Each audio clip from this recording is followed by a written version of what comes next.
बेटा 1992 पर रिलीज हुआ एक हिंदी फैमिली ड्रामा। इस फिल्म की जो मुख्य कलाकार है अनिल कपूर, माधुरी दीक्षित, अरुण रैना। फिल्म की जो कहानी ऐसे शुरू होते हैं, हम देखते हैं कि राजू जो अनिल कपूर बचपन का माँ को खो दिया है और वो अपनी माँ के लिए बहुत तसराती है और उसके पिता को ये सहन नहीं होती और उसकी जन्मदिन में उसके पिता एक नई माँ को शादी कर लिए कराती है। उसके लिए वह जो है लक्ष्मी देवी अरुण रैना। और यहाँ पर राजू अपनी नई माँ को पाकर बहुत खुश होती है और यहाँ पर हम देखते हैं कि लक्ष्मी देवी भी राजू का अपना कर लेती है। राजू अपनी माँ की बहुत सेवा करती है। यहाँ पर हम देखते हैं असल में लक्ष्मी देवी राजू के पिता प्रेम को शादी किया है उसके दौलत के लिए। और हम देखते हैं यहाँ पर लक्ष्मी देवी की भाई तुलाराम जब गांव से आती है तब लोग ये जान पाती है कि राजू की माँ ये वसीयत किया है कि राजू की सारी संपत्ति उसकी शादी होने के बाद उसकी पत्नी की इजाज़त की पर ही ये संपत्ति और को दे पाएगी। ये सुनने के बाद लक्ष्मी देवी ये तय करती है कि राजू को ऐसी परवरिश देगी, सोते जागते उनके ही नाम लेगी और वो उसे शिक्षित भी नहीं बनाएगी। और हम देखते हैं कि वो राजू की शिक्षा देती है कि वो पढ़ा लिखा ना करे, खेतों में काम करे। और हम देखते हैं कि यहाँ पर राजू की पिता जब ये जान पाती है तब वो लोग उनको सीढ़ी से गिरा देती है और उनको माथे पे चोट आती है। और यहाँ पर राजू की पिता लक्ष्मी देवी और तुलाराम की बातें भी सुन लेती है और हम देखते हैं कि वो लोग राजू के पिता को मानसिक रोगी बना देती है, घर की एक अंधकार कोठरी में रख देती है। यहाँ पर हम देखते हैं कि राजू कुछ भी नहीं कहती क्योंकि वो अपनी माँ की सारी बात सुनती है। और हम देखते हैं कि यहाँ पर राजू बड़ी होती है और यहाँ पर हम देखते हैं कि लक्ष्मी देवी की असली बेटी जो है रामेश वो शहर में डॉक्टरी पढ़ने के लिए जाती है। राजू अपनी भाई को बहुत प्यार करती है। यहाँ पर हम देखते हैं कि शादी में राजू के साथ दिखा होती है सरस्वती की जो है माधुरी दीक्षित।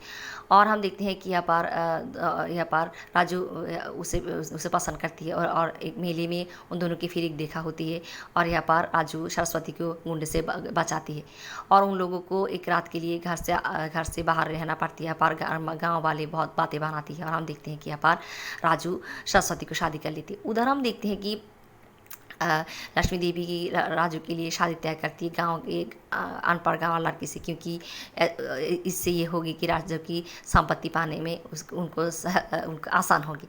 और यहाँ पर हम देखते हैं कि राजू सरस्वती को शादी कर ले आती है तब लक्ष्मी देवी कुछ नहीं कहती। यहाँ पर वो एक नाटक करती है। वो सरस्वती को ये कहती है कि राजू के 25 साल होने से पहले उसके साथ वो अगर शादी की रिश्ता करे तो उससे राजू को मौत हो सकती है। और यहाँ पर हम देखते हैं कि सरस्वती विश्वास करती है, पर फिर कुछ समय के बाद वो ये जान पाती है कि लक्ष्मी देवी ये सब कुछ कर रही है राजू की संपत्ति पाने के लिए।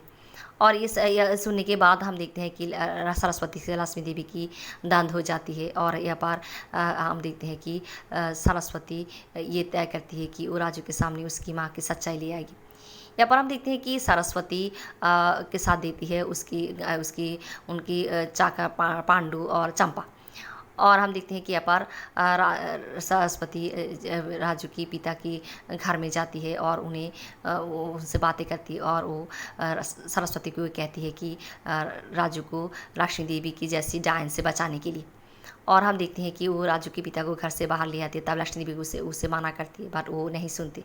तब यहाँ पर राजू आती है और राजू यहाँ पर सरस्वती राजू को उसकी माँ के बारे में भला बुरा कुछ कहती है। तब यहाँ पर राजू सरस्वती को थप्पड़ मार देती है।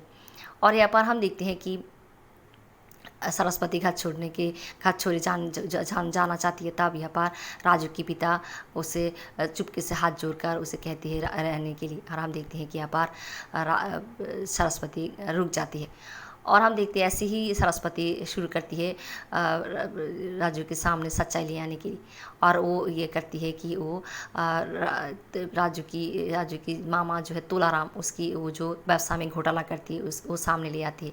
और हम देखते हैं कि वो लक्ष्मी देवी की बेटी रामेश जो नकली डिग्री लेकर शहर से आई है वो भी सामने ले आती है राजू की। और ऐसे हम देखते हैं कि सरस्वती लक्ष्मी देवी को सिरे से गिराकर उनसे घर की चाबी भी ले लेती है और घर में खुद की राज करती है। और ऐसे ही हम देखते हैं कि चलती है और यहाँ पर सरस्वती माँ बनने वाली होती है। राजू बहुत खुश होती है और हम यहाँ पर हम देखते हैं कि सरस्वती के पिता आती है और उसके लिए जाफरान ले आती है दूध और लक्ष्मी देवी को ये कहती है कि ये जाफरान दूध से मिलाकर लक्ष्मी को देने के लिए। और यहाँ पर हम देखते हैं कि लक्ष्मी देवी यहाँ पर ये तय करती है कि अब सरस्वती की कुछ करना पड़ेगा। और वो करती है कि वो ज़ाफ़रान में पॉइज़न मिला देती है और हम देखते हैं कि वो राजू को उस ज़ाफ़रान से मिले हुए दूध देती है सरस्वती को सरस्वती पिलाने के लिए। और ये सब कुछ देख लेती है हम घर घर की नौकर जो है चंपा। और हम देखते हैं कि वो जाकर सरस्वती को मना करती है ये दूध नहीं पीने के लिए। और हम देखते हैं कि यहाँ पर सरस्वती को चंपा ये कहती है इस दूध में जहर है। और सरस्वती जाकर राजू को कहती है, तब राजू ये बार खुद एक बार अपनी माँ को विश्वास करती है और वो उस जहर वाली दूध पी लेती है। और हम देखते हैं कि यहाँ पर सरस्वती दौड़ कर जाती है डॉक्टर को लेने के लिए। और कुछ समय के बाद राजू को गला से खून निकलती है और राजू सब कुछ समझ जाती है। और हाँ, वो अपनी माँ से ये कहती है, अगर वो उसकी माँ उसे संपत्ति लिख देने के लिए सारी संपत्ति लिख देती। यहाँ पर हम देखते हैं कि सरस्वती डॉक्टर लेके आती है, बट यहाँ पर तुलाराम रामेश उन लोग उसे राजू के पास नहीं जाने देती। बार यहाँ पर यहाँ पर लक्ष्मी देवी अपनी हृदय को परिवर्तन करती है और वो सरस्वती के साथ देती है। तब यहाँ पर रामेश तुलाराम हम देखते हैं कि सभी मिलकर लक्ष्मी देवी को मारना चाहती है। और हम देखते हैं इस हालत में भी राजू अपनी माँ को बचाती है। और हम देखते हैं कि यहाँ पर डॉक्टर राजू को बचा लेती है और राजू सरस्वती को लेकर घर से चले जाना चाहती है और सारी संपत्ति अपनी माँ के नाम लिखकर अपने पिता प्रेम को देती है। यहाँ पर हम देखते हैं कि यहाँ पर लक्ष्मी देवी आती है और वो राजू से माफ़ी मांगती है और संपत्ति की जो कागज़ है वो फेंक देती है और कहती है कि उनको बेटा चाहिए। और हम देखते हैं कि यहाँ पर माँ बेटे की मिलन होती है। ऐसे समाप्त होती है इसकी कहानी। धन्यवाद।